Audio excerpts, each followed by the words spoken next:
千里之行，始于足下。A journey of 1,000 miles begins beneath the feet. We now gather in the Tao to travel the journey together. Welcome to Tao Talks with Eric Lin, where we take a deep dive into the Tao Te Ching by Lao Tzu.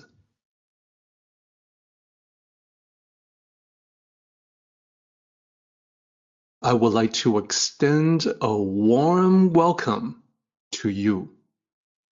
Thank you for joining us. I would like to invite you to center your thoughts and direct your attention to this moment in time, to the here and now, to be fully present and mindfully aware as we all ready ourselves for this sacred process in the Tao with one another.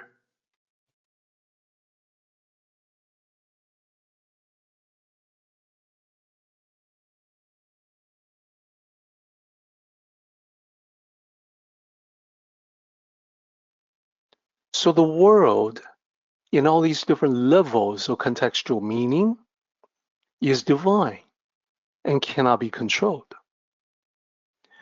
So the second line that we looked at previously says, those who wish to take the world and control it, they will not succeed. They will fail.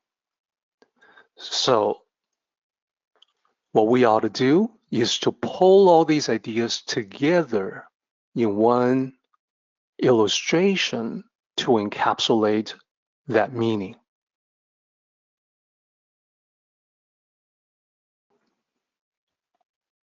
So let's run through those levels. We talked about your world, meaning your life. This is the personal realm. It's all that you experience, think, and feel. It is essentially the Tao expressing itself through you. Thus, attempts to dominate life will never succeed. We're talking about how your life is inclusive of everything you do, how you live, the way you act, how you transform throughout your life. Why is this sacred? Well, it is your opportunity to experience physical existence in this life, the personal private world that you live, where you can learn from your experience. So as I said, it is the Tao is expressing itself as the specific you.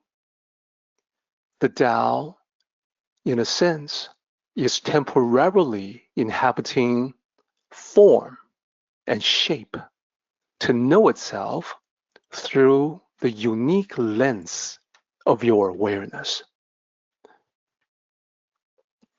So, that being the case, if you try to control every outcome in your life, if you resist every change that comes your way, that excessive interference or excessive resistance can be to get in the way of the natural unfolding process that was meant to be respected. So this is the reason why the Tao teaches us to ride a wave and not try to push back against the wave. And I know surfers who say they learn very quickly to respect the waves, so that when they surf, they are working in partnership with the wave, not against it. They know there is no controlling or conquering the wave. In the same way, for us living our lives, there's no controlling or conquering the Tao that manifests. So the second context of the world is the land, the human realm. And I mentioned that in ancient times, this referred to the land of the people, where people lived. It reflected the human beings who inhabited on this land. What I mean by that is when the land is torn apart by war and conquest, the land was a reflection of human greed, bloodlust. But when unified under wise rule, it becomes the ground of order and harmony. So in that way, it serves as a reflection. Why is it sacred? Because once it becomes unified, attains oneness, it brings peace to the people. It brings an end to the chaos and strife. And therefore, when one tries to take the world by force, is to destroy the sanctity, is to cause destruction of what was originally sacred. And this was a pointed criticism of the warlords and kings of the Warring States period, who did exactly that. The lesson to them was that it is only by serving the land rather than to subdue it that is the only way that the rulers can bring lasting peace, because the land belonged to no one. Only those who rule with humility can preserve and amplify the divinity.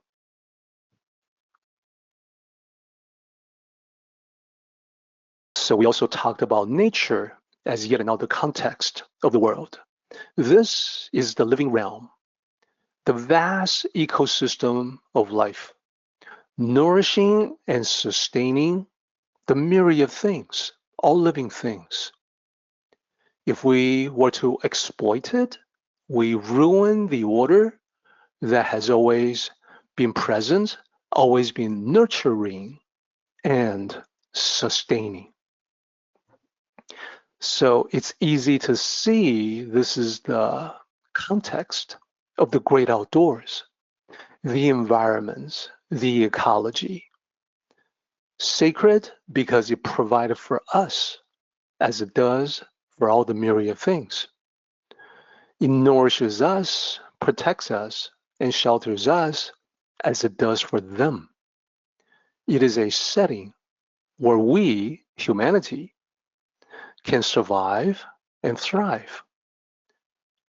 All the elements of this setting, think about the mountains, rivers on the ground, the clouds in the sky, the vegetation, the forests around us, all the plants and creatures.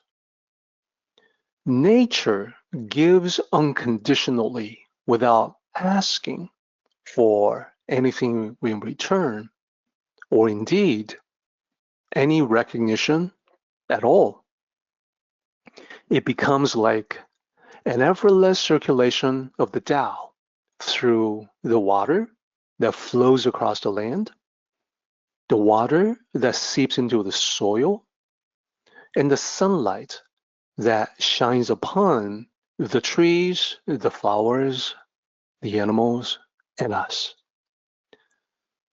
To exploit this great beauty and perfection is to violate the sacred order, whereas to live in harmony with nature is to protect it.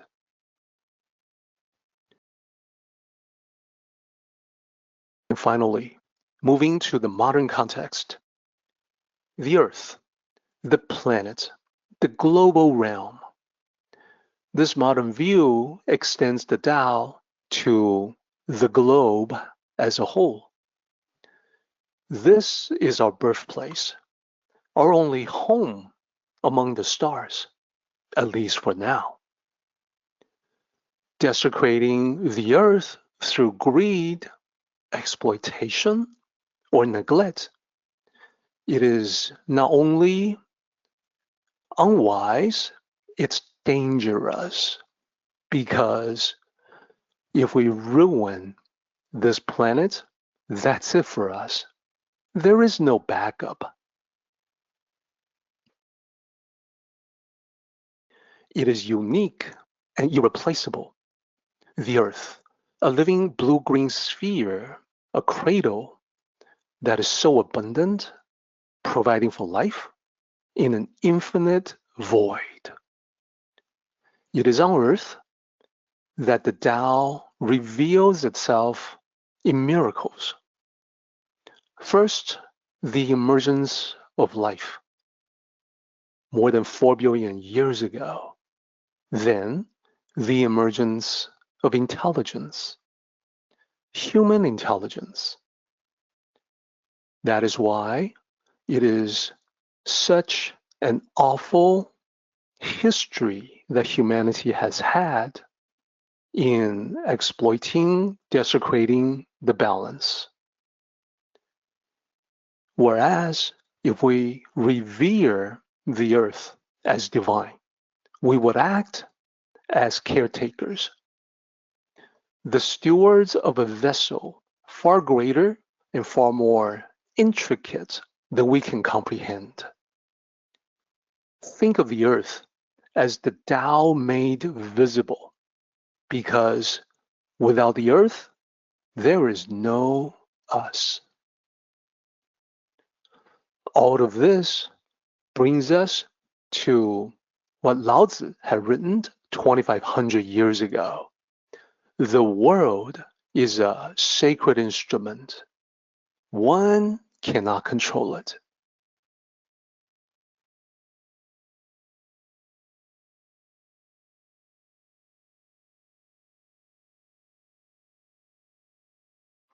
Our meeting has come to an end, but the journey continues on.